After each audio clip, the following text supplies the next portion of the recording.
Everyone, welcome to my channel. आज की इस क्लास में हम क्लास 12th की बायोलॉजी का chapter number 4 principle of inheritance and variation इस चैप्टर को स्टार्ट करेंगे। और आज इस पार्ट 1 की वीडियो में हम इस चैप्टर का introduction part and Mendel's law of inheritance का टॉपिक को पूरा कवर करेंगे। बाकी के टॉपिक्स आपको अगले पार्ट में मिल जाएंगे। तो चलिए शुरू करते हैं। Have you ever wondered why an elephant always gives birth only to a baby elephant and not some other animal? Or why a mango seed forms only a mango plant and not any other plant? क्या आपने कभी सोचा है कि क्यों एक elephant हमेशा एक बेबी एलिफेंट को ही जन्म देता है और क्यों एक मैंगो सीड हमेशा एक मैंगो प्लांट में ही बदलता है, ना कि किसी और प्लांट में? Given that they do, are the offspring identical to their parents, or do they show differences in some of their characteristics? Have you ever wondered why siblings sometimes look so similar to each other or sometimes even so different? क्या कभी आपने सोचा है कि एक offspring क्या हमेशा अपने पेरेंट के आइडेंटिकल होता है या फिर उसके अंदर कुछ ऐसे करेक्टरिस्टिक्स होते हैं जो कि डिफरेंट होते हैं उसके पेरेंट्स से?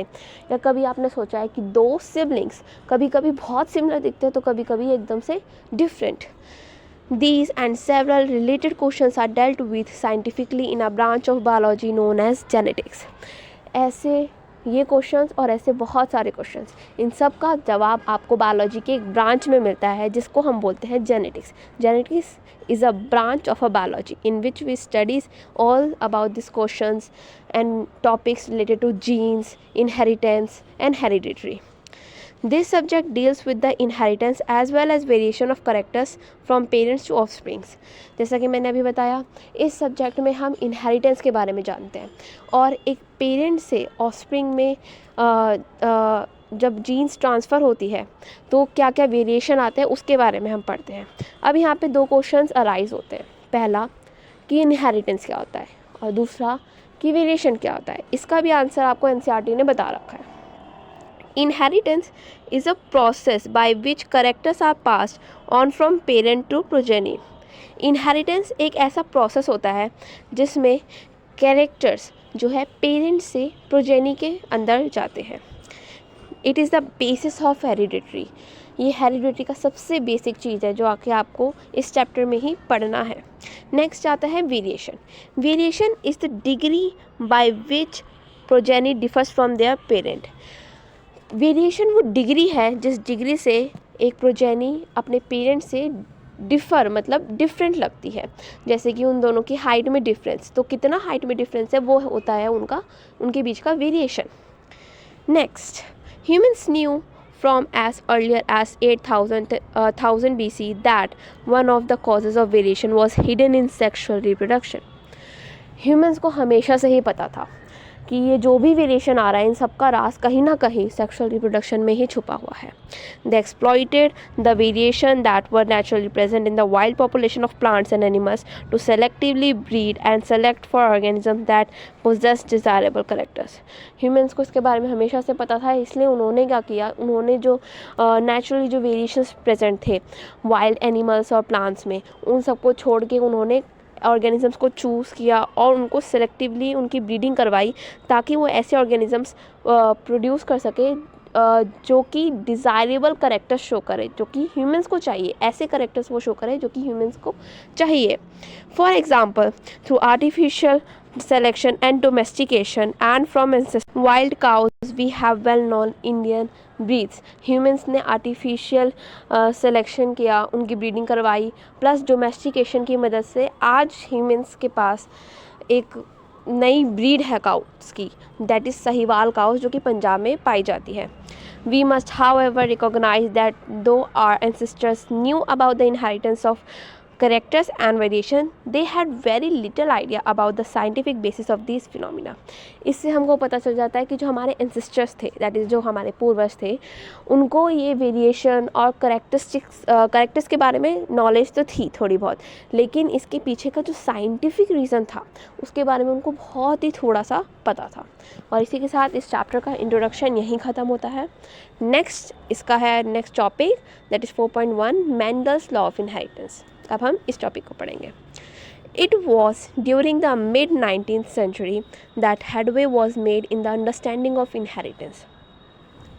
तो ये बात है उस ज़माने की, that is mid 19th century की बात है, जब लोगों का ध्यान थोड़ा बहुत इनहेरिटेंस की तरफ बढ़ गया। लोग जो है इनहेरिटेंस के टॉपिक पे ज़्यादा ध्यान देने लगे।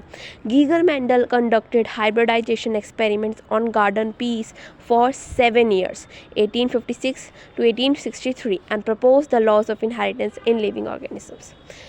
तब उस टाइम पे एक साइंटिस्ट आते हैं जिनका नाम होता है गीगर मेंडल। वो साइंटिस्ट आते हैं और वो 7 सालों तक, दैट इज़ 1856 से 1863 तक एक्सपेरिमेंट करते हैं गार्डन पी प्लांट पे, जिसका साइंटिफिक नेम होता है पाइसम सटाइवम। उस प्लांट पे वो 7 सालों तक अपने एक्सपेरिमेंट कंडक्ट करते हैं और फाइनली जाके अपने लॉज ऑफ इनहेरिटेंस को पब्लिश करते हैं। During Mendel's investigation into inheritance pattern, it was the first time that statistical analysis and mathematical logic were applied to problems in biology. जब मेंडल अपने एक्सपेरिमेंट कर रहे होते तो पहली बार ऐसा हुआ था हिस्ट्री में कि बायोलॉजी की प्रॉब्लम को सॉल्व करने के लिए मैथमेटिक्स के स्टैटिस्टिकल एंड एनालिटिकल चीज़ों का जो है यूज़ किया गया था, एनालिसिस का यूज़ किया गया था, मैथमेटिकल लॉजिक का यूज़ किया गया था बायोलॉजी की प्रॉब्लम को सॉल्व करने के लिए। His experiments had a large sampling size which gave greater credibility to the data he collected. इनके एक्सपेरिमेंट में जो सैम्पलिंग साइज़ था वो इन्होंने बहुत लार्ज रखा था, जिसकी वजह से जो इनको डाटा मिला था एंड में उसके सही होने के चांसेस कई हद तक बढ़ गए थे। Also, the confirmation of his inferences from experiments on successive generation of his test plants proved that his results pointed to the general rules of inheritance rather than being unsubstantiated ideas. और फिर जो भी इन्होंने अनुमान लगाया था कि अगर मैं ये एक्सपेरिमेंट करूँगा तो मुझे ऐसा रिज़ल्ट मिलेगा, जब इन्होंने वो एक्सपेरिमेंट किया और जब उनको रिज़ल्ट मिला तो इनके सारे अनुमान एक टाइम से सच हो गए थे, जिसकी वजह से इनको इतना तो पता चल गया था कि भाई मैंने जितना भी लॉज दिए हैं वो एक टाइप से सही ही है, सिर्फ ये मनगढ़ंत कहानियाँ नहीं है। Mendel investigated characters in the garden pea plant that were manifested as two opposing traits, that is tall or dwarf plants, yellow और green seeds. अब मेंडल ने ऐसे नहीं कि कोई भी करेक्टरिस्टिक्स उठाया और उसके ऊपर रिसर्च चालू कर दी। मेंडल ने स्पेशली ऐसे करेक्टर्स को चुना जिनके 2 अपोजिंग ट्रेट्स थे, मतलब जो कि 2 रूप में थे, दैट इज़ कोई एकदम टॉल, जैसे हाइट का करेक्टर था तो उसके 2 रूप, एक कोई एकदम टॉल था तो कोई एकदम शॉर्ट, दोनों ही हाइट के करेक्टर ट्रेट्स हैं। और जैसे कि येलो और ग्रीन सीड्स, पी प्लांट में सीड्स के 2 कलर येलो और ग्रीन, ऐसा क्यों होता है? इन्हीं चीज़ों के ऊपर जो है मेंडल ने एक्सपेरिमेंट किया और एक्सपेरिमेंट करने के बाद फाइनली इनको एक बेसिक फ्रेमवर्क मिल गया था इन्हीं कि कैसे कैसे लॉज बनाने हैं। This allowed him to set up a basic framework of rules governing inheritance which was expanded on by latest scientist to account for all diverse natural observations and complexity inherit in them. यही सारे इन्होंने experiment किए और इनको एक basic idea मिल गया loss का। इन्होंने लॉस दिए जिसको बाद में और साइंटिस्ट आए थे, उन्होंने इनके लॉस को पढ़ा, जाना, परखा और इनके लॉस को और अच्छे से और वाइडली सबको सब तक पहुंचाया, क्योंकि इनकी जो सारी स्टडी थी ये सब कुछ लोगों तक नहीं पहुंच पाई थी एट दैट टाइम। बट बाद में जब साइंटिस्ट आए तो उन्होंने इनके काम को पहचाना और इनके काम को और सराहना दी, जिसकी वजह से आज पूरी दुनिया में इनका काम बहुत फेमस है। Mendel conducted such artificial pollination, cross-pollination experiment using several true breeding pea lines. और मेंडल ने जितने भी एक्सपेरिमेंट्स किए थे, या आर्टिफिशियल पॉलिनेशन बोल लो या फिर क्रॉस पॉलिनेशन बोल लो, जो कुछ भी इन्होंने किया था वो सब इन्होंने ट्रू ब्रीडिंग पी लाइन्स पे किया था।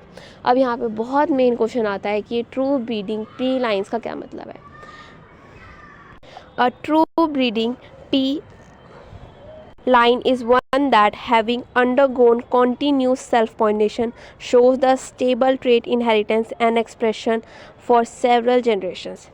एक ट्रू ब्रीडिंग लाइन वो लाइन होती है जिसको आप बना सकते हो। लाइक अगर आपके पास कोई एक प्लांट है तो आप उसको बार बार सेल्फ पॉलिनेट करो और सेल्फ पॉलिनेट करने के बाद जो एक स्टेबल आपको ट्रेट मिलता है, एक स्टेबल ट्रेट का जब इनहेरिटेंस होता है तो उसको हम बोलते हैं ट्रू ब्रीडिंग प्री लाइन। इसको आप एक एग्जांपल से समझ सकते हो।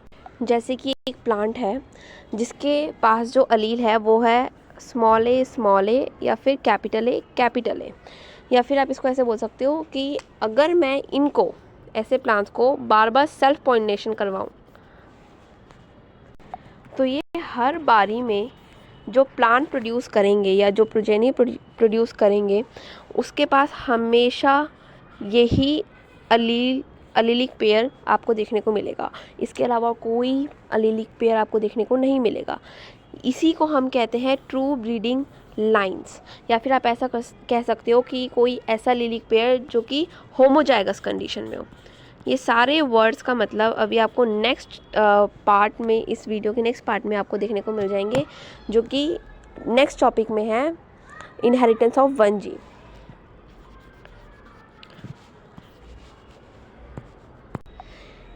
ऐसे प्लांट्स को ही हम बोलते हैं ट्रू ब्रीडिंग लाइंस या ट्रू ब्रीडिंग पी प्लांट्स, जिनका वो जीन जिस पर हम स्टडी कर रहे हैं उसके पास जो अलील्स है वो होमोजाइगस कंडीशन में हो।